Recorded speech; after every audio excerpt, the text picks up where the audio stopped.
We are here with myself, Patricia, and Bill Gross, and Gustavo Segura from Sendero Home Loans. So everybody say hello. Hey. Hello. So we provide this free educational workshop every week for home buyers that are looking to purchase a home and just get information on what the steps are.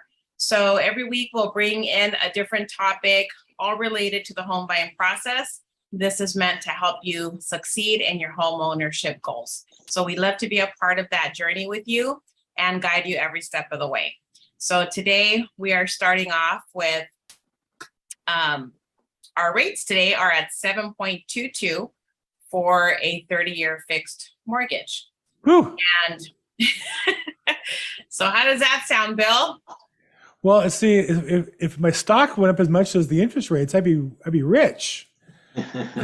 You'd be in good shape, huh? It'd be good, but unfortunately not. The stocks are not going up, but the interest rates are. And I think one of the things, I'll show the screen real quick and kind of show you what I look at as far as the interest rate. Oops, where are we here? Share screen. Which is on Mortgage News Daily. And you can see the market rate today is 7.25%. And what happens in the news, you're going to hear them report, at the end of the week, they have 6.92 was last week and 6.94.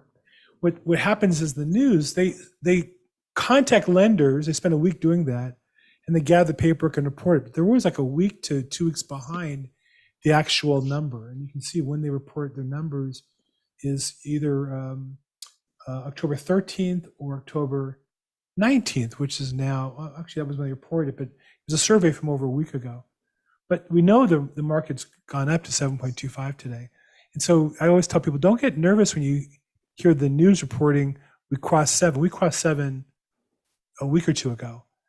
That's the reality. Right. And the other thing I wanted to say is, I was doing a lot of thinking about the market this weekend, why real estate still is relatively solid in our area. Now, there's places where it's not, where there's a lot of home building. In LA, we don't have much home building. And so we don't have a lot of inventory. But the main difference the other difference in the market today than in 2008 and 9 when things crashed and prices actually went down is that in 2008 and 9, it was the housing market that pulled down the whole economy. That's how bad the housing market was.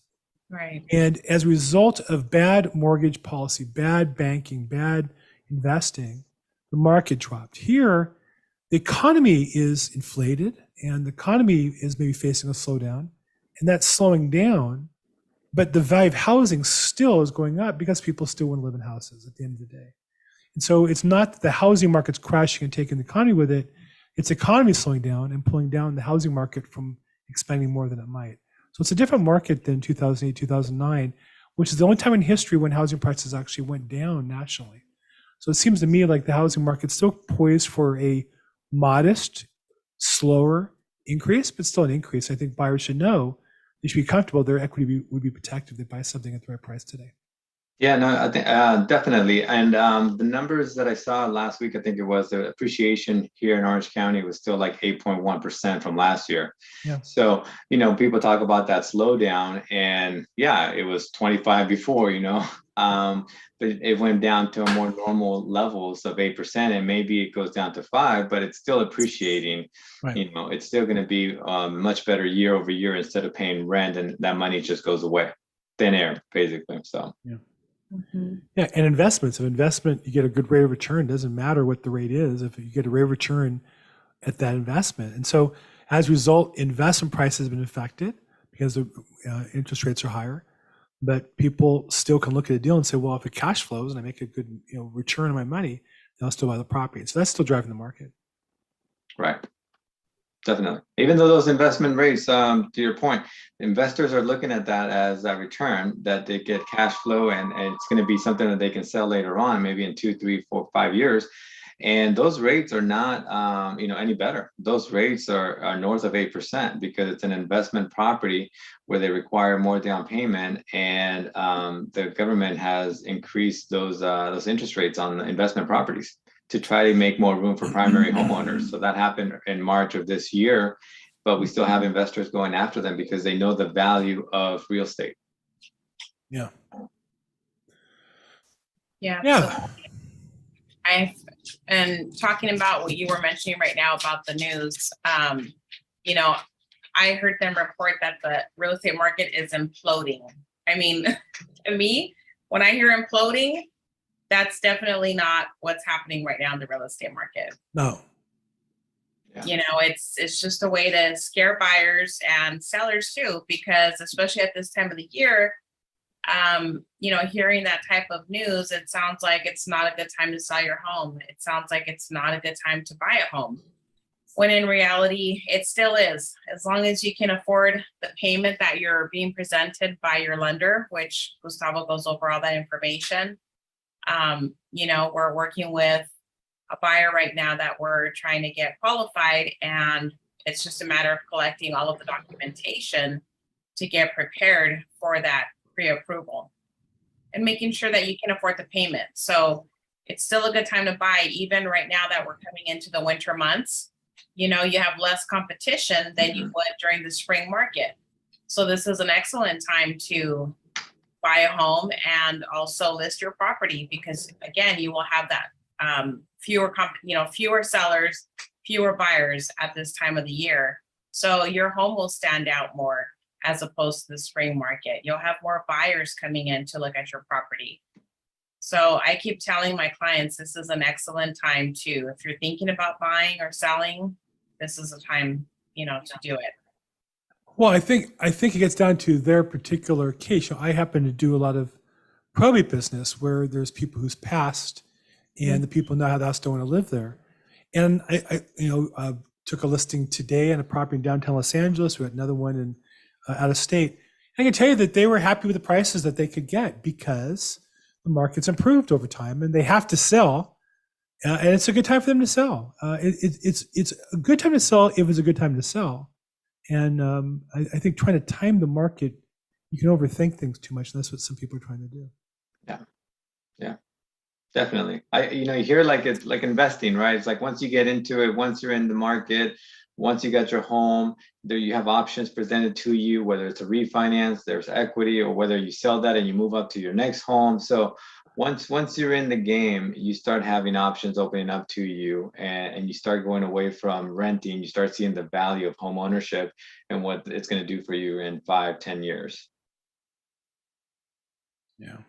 Yeah, I have this client, Bill, I spoke to you about this one. It's a friend of mine. She bought her home back in the late 70s. She bought the home with her friend. Neither one of them had a trust. And the friend has since passed away 20 years ago, and she needs to sell the property. So she's also going to be a buyer because she wants to buy another property. And, this is a time as real estate professionals, whether you're in financing or in sales, this is a time where we have to really dig in deep and help these clients that need our help, because there are people out there that need to sell properties right now. Yeah. I mean, they have a property, they want to sell it, and whether it went up or down 5% in the last 6 months doesn't make a difference. If somebody passes and you leaves you a $600,000 home, for example, whether it's 600 or 630, it's not that big a deal. It's inheritance you didn't maybe expect or plan on necessarily, but you want to sell and get a good price for it. And as a buyer, I think the same thing I can tell you, that if you're buying a house and you live there for 20 years, I was just talking to my daughter, I forgot, we've been here since 2006, it's 16 years.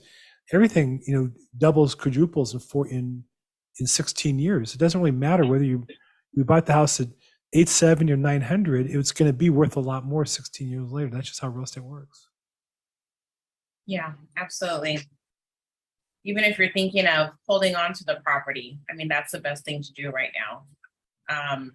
As I mentioned before on this call, I purchased my home, 7 years, almost 8 years ago now, going on 8 years, and it's worth almost double what I bought it for. Where'd you buy it? Where's the house at? The 562 of the Beverly Hills, remember?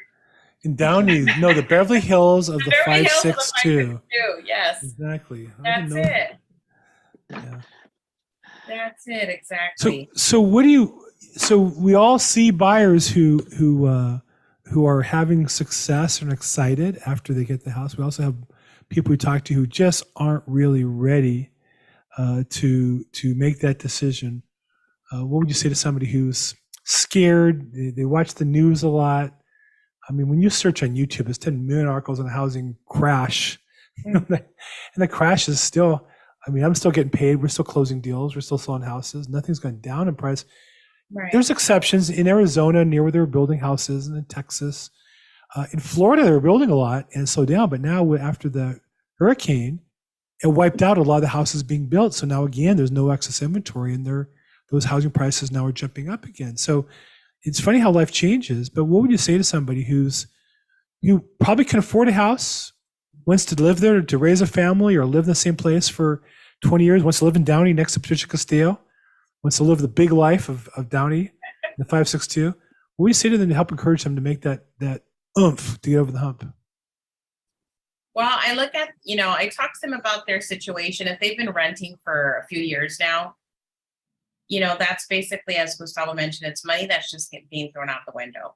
At the end of the day, you want to park your money somewhere in an investment where you can start growing your real estate portfolio. And it all starts with your principal residence, with your home that you're going to live in. So it's looking at the financials.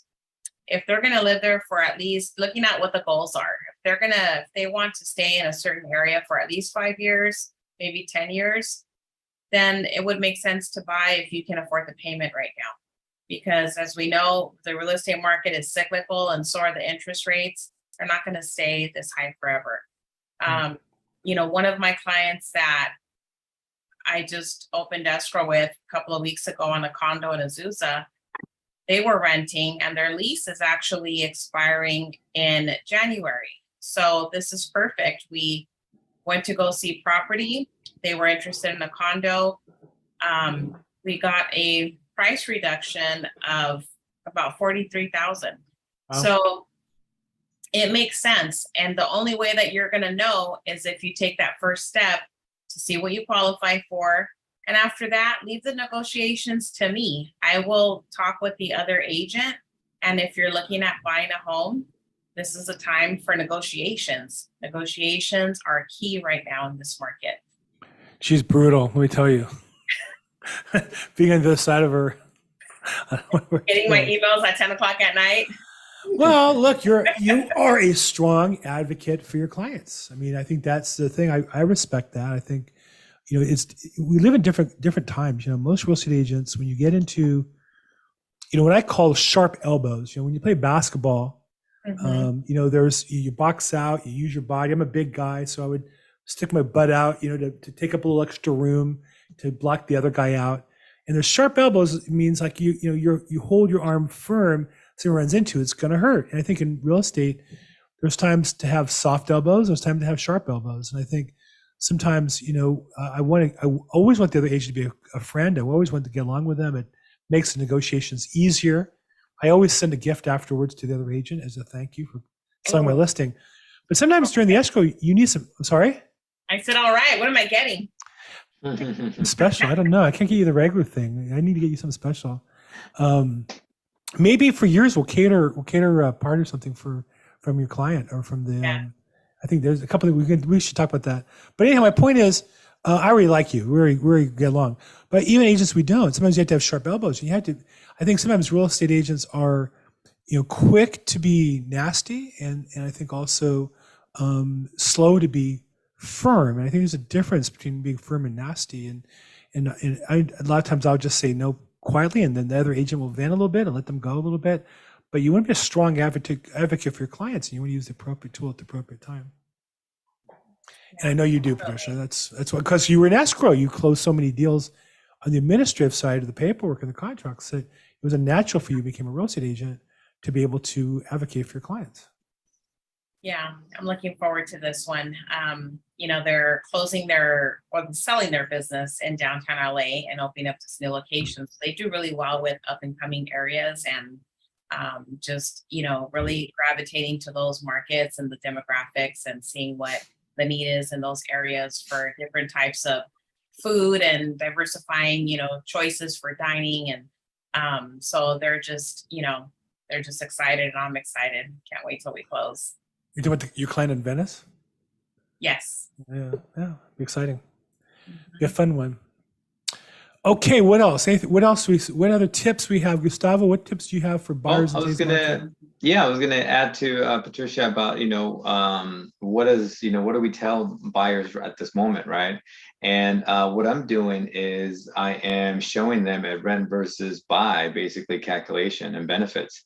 I think, it's a lot easier for us to say it, right? It's a great benefit. It's all, it's all what it can be, and we understand it. But somebody that's coming into this new sees the rate, hear the news, and hears the neighbor and all that kind of stuff, and the industry's going bad, and it's just going to implode like this, like Patricia mentioned, Right. that it's one of those things that if we see the numbers on paper, then they can look at this a little bit more and understand the potential. So I do a calculation of how much they pay down payment. What does it look like if they stay there for 5 years? How much money is being paid out towards rent, towards the mortgage? What is tax deductible? What can be tax deductible from them? What kind of savings they're going to get? And then what is that return on that property after 5 years, right? A traditional appreciation, whether it's 5%, what does that look like for them in 5 years? And then they can obviously, throughout any one of those points, refinance to lower the rate and the payment. So once I put that down for them on paper and they can take that and they can sleep on that, I think it makes it a lot more feasible for them to understand the decision to go ahead and buy. Yeah. And on the contrary, if they don't qualify right now, and maybe it's not a good time to buy, because that's not going to be the scenario for everybody, but Right. we are transparent, and that's what you need in this market. You need somebody that's going to be transparent with you and set you up for success. Right. Yeah, that's true. Because on my side, I'll work with them on the credit. Once we know that profile that they have, what it is that they need to work on in order to get a better rate, can we do something for them quickly within 2 to 3 weeks? Can they pay off a couple things, do a rapid rescore in order to get them to qualify for a better rate? Or Right. is this a more 3-4 months process where they need to pay down some things and it's going to be a little bit more of a savings, or taking the next step in a couple more months? Then we also do that as well, just so that they don't think that it's over and then they walk away with no action plan. I had somebody just recently do that. They were working on this on their own. I gave them a quick assessment. I gave them a little bit of a quick action plan that they could do, and they felt better, at least that they could, who are they going to call, what are they going to do with their credit, what inquiries they need to challenge and try to get off of their credit report, as opposed to just waiting for the credit report to just slowly go up on their own 5 months later or 6 months later. One of my good friends in the mortgage industry, one of the legends, the first person to have closed $1 billion, Greg Frost in Albuquerque, New Mexico, used to have a policy. They never said no on a loan. It was, this is your plan to get your mortgage. And the plan might be 2 years, make more money, save more money, pay off debts. But you give people a plan and you can inspire them to move forward. And I would say anybody can get a house in America. You can get a home without a new mortgage and then later refinance it to a conventional mortgage. There's different ways to get as well, subject tos and lease options. So, if you're committed, there's a way to get the property you want. You just have to be committed and do the work. But that doesn't mean you sit around and pray and then magically it happens. You pray, then God says, okay, good, I'll give it to you. Let's get to work. Then you got to get to work. Right? So And you call us. There you go. Call us. Very good. Yeah. Very good. Yeah. Okay. So I see Ann Lloyd is on our call, joined us. Ann, welcome to our call. I see you're unmuted. I don't know if you had something you wanted to say or just join and say hi. Yeah. Which is fine. No? Okay. Any last words you want to wrap up here, Patricia? Any last words from? Yeah, I just want to, of course, thank everybody for, viewing our call today. If you have any questions, reach out to me. I'm happy to assist you. And if you're not sure about what your status is right now, where you're at in the process, not sure how to get started, whether you're buying or selling, just, give me a call. We can look at your financials and go over it with Gustavo and just look at the big picture and see where you're at and get you started. You can't get started unless you get started. So give me a call and let's see what we can do for you. And your website, patriciacastillo.exprealty.com. Is that the best place to reach you? My cell phone. Call me on my cell phone. I'm at 323-365-9909. And Gustavo. Yeah, taking a look at the credit profile, pre-approving someone, right? So don't worry about a hard mortgage inquiry. I do what is called a soft pull. I just take a look at one of the credit bureaus. It does not hurt the credit score. And this is something that I can then take a look at and see what we can do for you. And then from there, we establish a plan, or we go ahead and say, yes, we can help you with this. Let's move down to the following requirements, and then let's go through an actual credit pull. But I can at least start a good process with a soft pull that does not affect your credit score at all. So same thing, give me a call. It's best to talk, have your specific questions, and then we can take a look at a path to home ownership. And there's my number, 714-334-4563. Pretty much carry that everywhere. Very good. Okay, I'm Bill Gross, EXP Realty as well, here in Los Angeles, California. And Patricia and I are colleagues, and Gustavo is part of our team. Really glad to have everybody here today. We stream this live every Wednesday. I haven't been here for a little bit. I was traveling and holidays and all kinds of crazy stuff, but I'll be back at work now. And Patricia and Gustavo as well. We do this every Wednesday at 5 p.m. Pacific, 8 p.m. Eastern, and we live stream it, and it's recorded on YouTube and Facebook. If you have questions and you watch this recording, put your questions there and we'll get to them. We'll do our best. I think in general, we get to all of them. And thank you so much for your support. We appreciate everybody. Thank you so much. Thank you. Bye. Thank you guys. Thank you again. Bye-bye.